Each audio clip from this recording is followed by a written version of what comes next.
Hindi sa pera nasusukat ang pagiging ama. Hindi porket nagbibigay ka ng pera, tatay ka na hindi sapat ang pagbibigay ng pera para masabing isang mabuting ama ka na. Ang responsibilidad ng pagiging magulang ay hindi natatapos sa material na suporta. Tandaan, ang pamilya ay higit pa sa pera. Ito ay pagmamahal, oras, at pagkalinga. Huwag mong gawing dahilan ang barkada para makalimutan ang pamilya mo.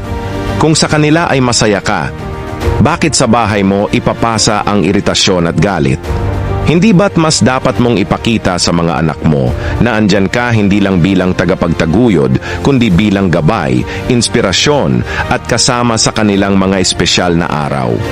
Ang obligasyon ng pagiging ama ay hindi dapat naiiwan sa ina ng iyong mga anak. Hindi mo pwedeng isuko sa kanya ang lahat ng responsibilidad sa pagpapalaki ng mga bata. Dapat ramdam nila na mahal mo sila, pati na rin ang kanilang ina.